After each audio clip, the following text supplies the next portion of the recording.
반갑습니다. 오늘은 사무엘상 11장 말씀을 읽고 나누는 시작을 할게요. 14절 말씀을 제가 읽습니다. 사무엘이 백성에게 이르되 오라 우리가 길갈로 가서 나라를 새롭게 하자. 모든 백성이 길갈로 가서 거기서 여호와 앞에서 사울을 왕으로 삼고 길갈에서 여호와 앞에 화목제를 드리고 사울과 이스라엘 모든 사람이 거기서 크게 기뻐하니라. 아멘. 사명은 확증되어야 한다라는 제목이고요. 여러분 자신의 사명을 확정하고 계십니까? 라는 질문을 이 아침에 한번 던져봤으면 좋겠습니다. 사무엘에 의해 왕의 기름 부음을 받은 사울이죠. 10장 1절에 보면 기름 부음을 받잖아요. 이제는 제비 뽑기를 통해서 또다시 왕으로 선출이 돼요. 어떻게 보면 기름 부음을 두 번 받는 거나 마찬가지죠. 이제 사울은 백성들 앞에서 왕의 권위를 인정받아야만 하죠. 사울은 암몬 사람 나하스와의 전투를 승리로 장식하면서 사무엘이 길갈로 그를 데려가서 화목제를 드리게 되죠. 화려하지 않지만 일종의 왕의 즉위식이 우리가 읽은 사무엘상 11장에 표현되어져 있습니다. 과연 이 과정이 우리에게 전하는 교훈이 뭘까? 이 과정을 통해서 우리가 어떤 하나님의 마음을 이해해야 할까? 질문을 가지고 말씀과 함께 들어가 봅니다. 먼저 10장 20절 우리가 어제 나눈 말씀이죠. 거기 이렇게 말하죠. 그 중에서 기스의 아들 사울이 뽑혔으나 그를 찾아도 찾지 못했다. 사울이 왕으로 다시 지명되고 있는 순간이죠. 여러분 이거 그냥 생활 문제가 아니라고 봐요. 왜? 10장 1절에서 사무엘이 기름 부음을 받았잖아요. 근데 왜 20절에서 다시 제비 뽑기를 하고 있을까? 왜 다시 그에게 마치 이제 왕으로 지명되어지는 모습을 또 다시 보여주고 있는가? 사실은 되게 신중하게 우리가 생각해 봐야 중요한 말씀이거든요. 사무엘에게 기름 부음을 받은 사울 이제 제비 뽑기를 통해서 하나님의 지명을 받고 있죠. 그죠? 성경학자들은 고대 근동에서 왕이 되는 과정을 세 단계로 나눠요. 지명, 증명, 확증이라고 하는 두 식으로 설명을 하거든요. 왕으로 지명된 사람은 통치 능력을 구체적인 사건에서 증명을 해내야 한다. 전쟁에서 공을 세우는 것이 해당하는 거죠. 마치 다윗이 왕으로서의 통치 능력을 증명받으려면 골리앗과 싸워서 이겨야 되잖아요. 그런 거나 마찬가지라는 거예요. 그 이후에 공식적인 의식을 통해서 왕권이 확증된 뒤에야 진정한 의미에서 왕이라고 할 수 있는 거예요. 사울이 기름 부음 받은 것은 지명에 해당하죠. 이제 그 다음은 자신의 통치 능력을 증명하고 또 왕권을 공식적으로 확증받을 차례, 이 순서대로 진행이 되어지는 거예요. 오늘날 설명도 마찬가지죠, 여러분.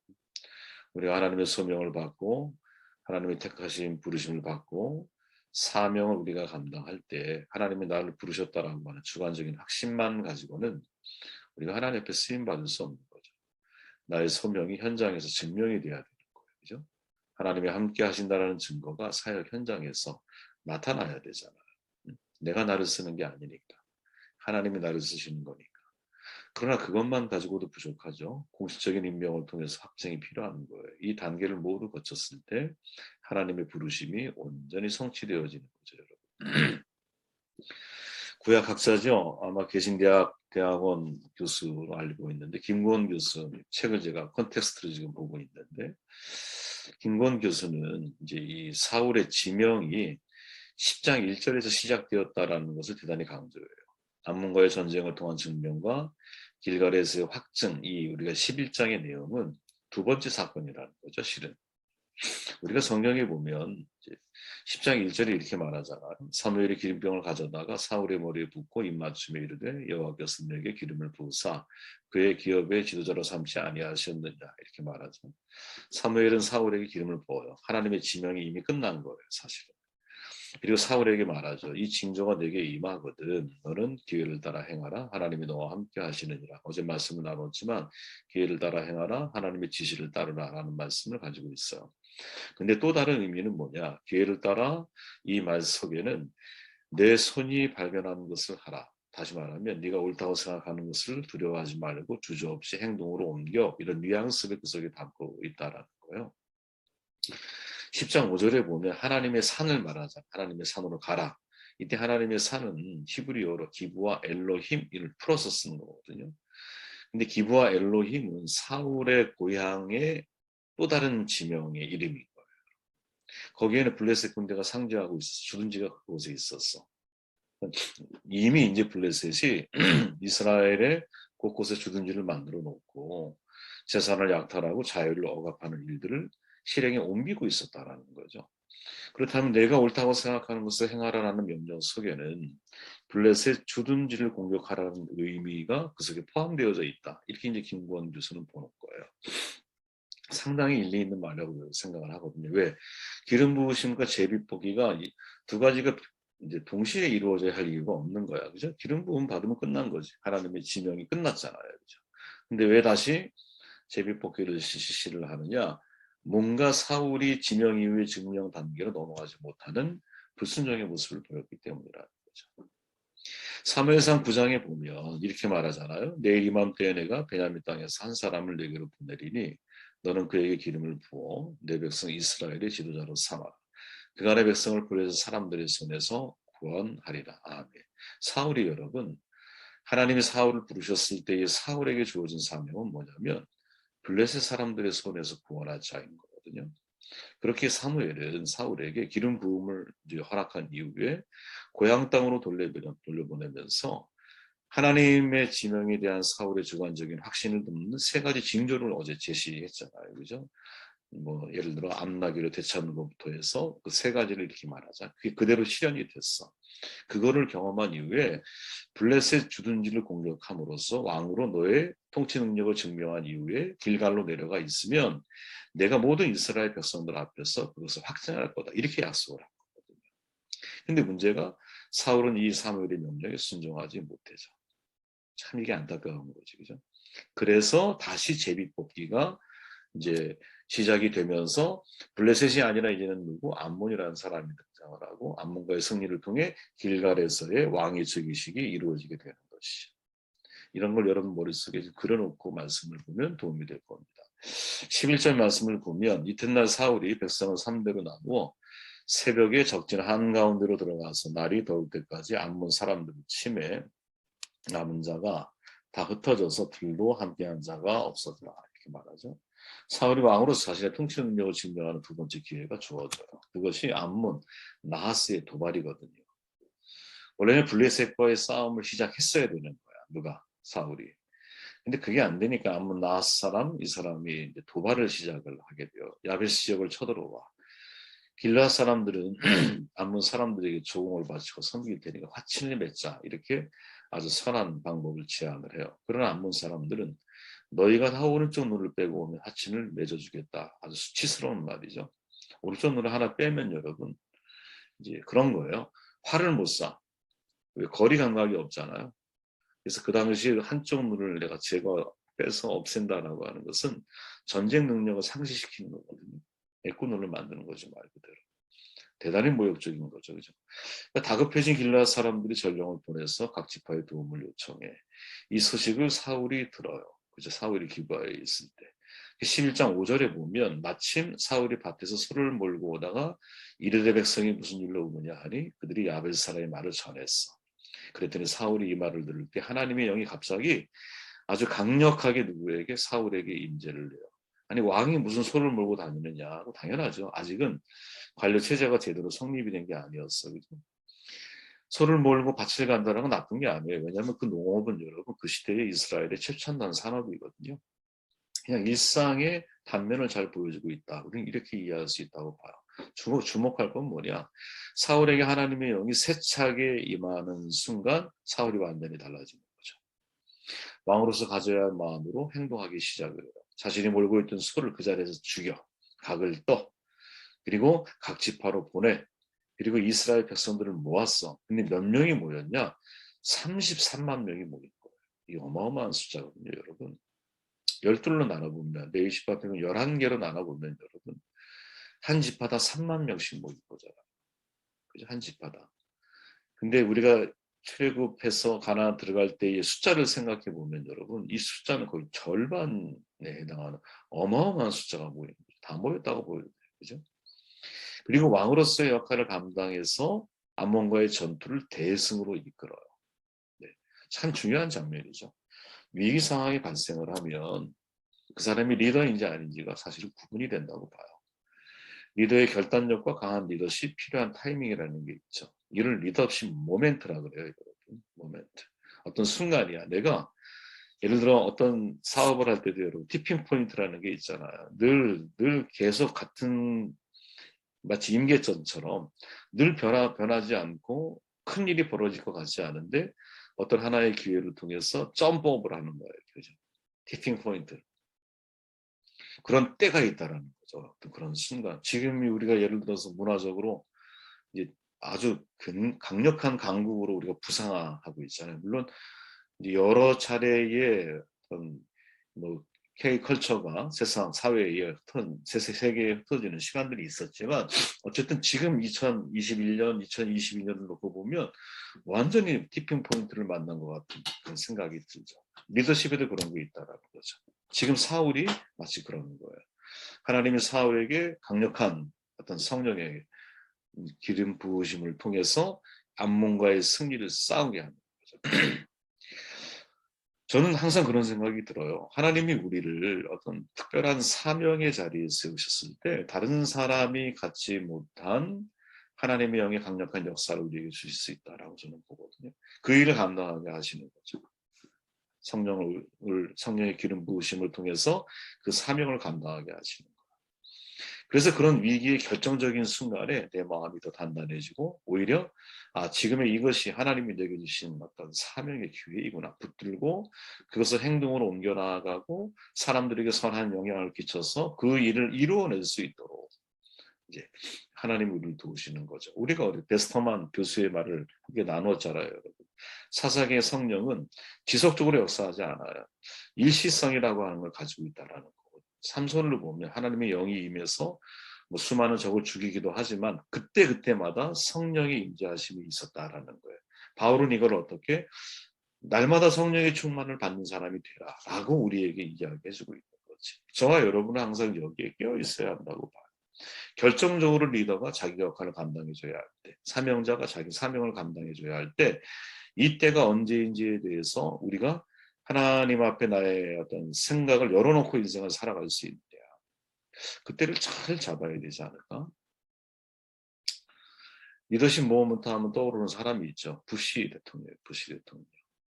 그가 미국 역대 대통령 한 40여 명 중에서 36번째 지지율이 마지막 이제 후반 퇴임할 당시에는 20%. 그러니까 완전 밑바닥이었지, 밑바닥. 왜 이렇게 되었을까? 사실은 되게 간단해요. 우리가 잘 아는 카트리나가 이제 미국 남부 대도시 뉴올리언즈에서 엄청난 태풍으로 많은 사람 피해가 있었죠. 한 1,800명 이상이 죽었잖아요. 그때가 퇴임을 이제 불과 4개월 앞둔 시점이었거든요. 되게 위기 상황이었죠. 자국민 1,800명, 한 2,000명 가까이가 죽음을 당하고 온 도시가 초토화돼 버렸으니까. 근데 그때 이 어리석은 사람이 어떤 결단력 있는 리더십을 보여주기는커녕 휴가를 떠나죠. 그런데 하필 그 휴가 중에 워싱턴으로 돌아오는 게 그 대통령 비행기 에어포스 원 기내에서 그 뉴올리언즈를 내려다보는 사진을 이게 공개가 된 거야. 찍은 게. 이게 엄청난 파장을 일으켰죠. 사태가 아주 심각하게 악화됐어요. 그래서 마지막 결정적인 순간에 그 부시에 대한 평가가 뭐냐? 결정적인 순간의 역할을 제대로 감당하지 못한 실패한 리더십 이렇게 평가를 받고 있는 거죠. 저 느끼는 게 있어요. 그런 걸 보면 위기에 정말 중요한 위기 순간마다 리더가 어떤 결단력과 어떤 실행 능력을 가지고 있는가에 따라서 위기가 기회가 되기도 하고 위기에 완전 자멸, 실패하는 인생이 될 수도 있겠구나.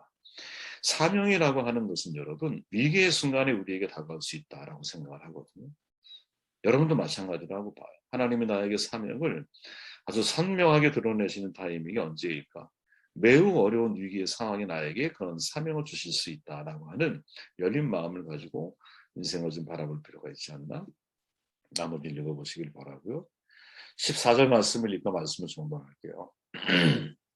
오라 우리가 길갈로 가서 나라를 새롭게 하자. 사울이 왕으로 확증되어지는 거죠. 이제 사울을 왕으로 세워서 사울 중심으로 이끌 때가 된 거죠. 그죠? 사무엘이 물러가고 사울을 전면에 내세워 나라를 세우자 하는 뜻을 이 사무엘이 갖고 있어요. 그죠? 근데 이 길갈의 정확한 위치 우리 잘 몰라요. 대충 성경학자들이 이해하는 것은 아마도 여리고 근처일 것이다 이렇게 추측을 하고 있어요. 가나안에 입성한 이스라엘 백성들이 이곳에서 여러분 잘 알지만 하나님과의 언약을 갱신할 정도 여호수아 5장에 보면 매우 중요한 종교적인 의미를 가지고 있는 장소였어요. 그죠? 사무엘은 사람들을 길갈로 모아서 왕의 즉위식을 거해요. 제사를 통해서 사울의 왕됨을 공식적으로 확증을 해. 그러니까 사울과 이스라엘 모든 사람들이 기뻐해요. 그죠? 사울은 암몬과의 전투를 승리로 이끌면서 자기의 능력을 성공적으로 증명한 것처럼 보여요.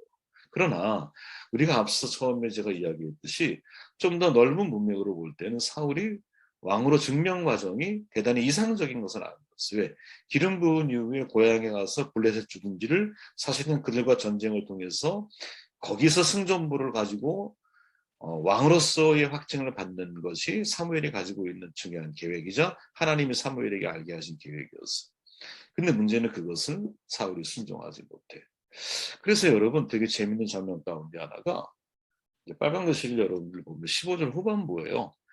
여호와 앞에 화목제를 드리고 사울과 이스라엘 모든 사람들이 거기서 크게 기뻐했다 이렇게 말하잖아요. 지금 이 왕의 즉위식을 주도적으로 이끄는 사람은 누구냐면 사무엘이거든요. 사무엘. 사울은 왕으로서의 한 파트의 역할을 감당해야 한다면 나머지 예배, 제사, 또 예시, 기도 이 한 파트로서의 어떤 책임적인 역할을 감당하는 것은 사무엘이거든요. 그런데 사무엘이 기뻐했다라는 내용이 없는 거야. 김구원 교수는 이걸 대단히 주목을 해요. 이유가 뭘까? 이유가 뭘까?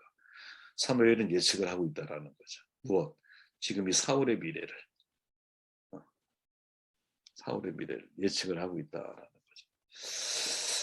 이제 우리도 이와 같을 수 있다라는 생각을 제가 해요. 아까 제가 말한 것처럼 하나님의 기름 부으심을 통해서 하나님의 계획은 블레셋 사람 손에서 이스라엘을 구원한 거야. 거기에 누구를 세워요? 사울을 세운 거야. 근데 사울이 그 말에 제대로 순종하지 못해.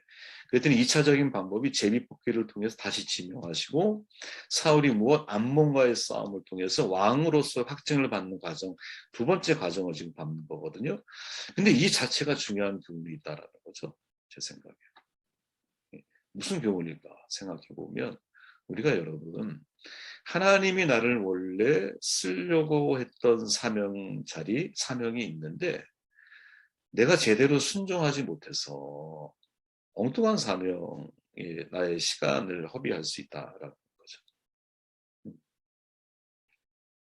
그죠? 하나님은 사울을 블레셋 사람들의 손에 구원할 자로 세우셨어. 근데 사울은 암몬의 손에서 구원할 자로 자신을 증명하고 있다라는 거죠.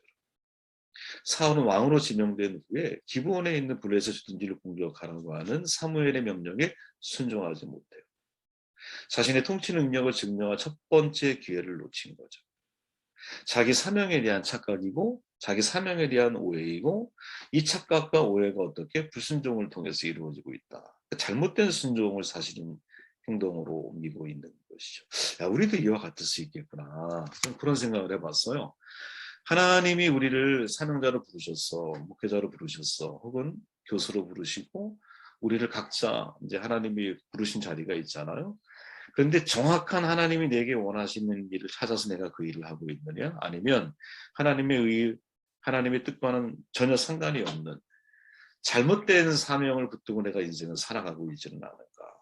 이걸 한번 돌아봐야 할 중요한 메시지가 오늘 본문에서 우리가 읽어내야 할 메시지가 아닐까 그런 생각이 들어요. 그런 분들 계시잖아요. 찬양을 좋아하고 찬양 사역을 하시는 분들이 계세요. 근데 스스로 질문해야 되거든요. 정말 하나님이 나에게 찬양 사역을 원하고 계실까? 팔방미인 재능이 많은 사람일수록 초점을 정확하게 0점 조준을 한다는 게 쉬운 일이 아니거든요. 저 역시 마찬가지죠. 목회자로서 제가 여러 가지 길이 있을 거예요.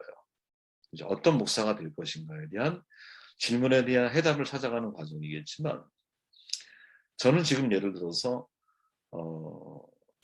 같이 하고 있는 동역자들의 삶의 문제에 대한 말씀의 해답을 찾아주는 것을 저의 중요한 사명의 1순위로 지금 두고 있단 말이에요. 근데 이게 과연 하나님이 지금 이 시기에 나에게 원하는 분명한 사명일까? 이 질문을 우리가 던지고 거기에 대한 확증을 가질 필요가 있다는 거죠. 저와 여러분이 이 질문에 대한 확증을 오늘 한번 진지하게 던져보시고 해답을 찾는 축복이 있으면 좋겠습니다.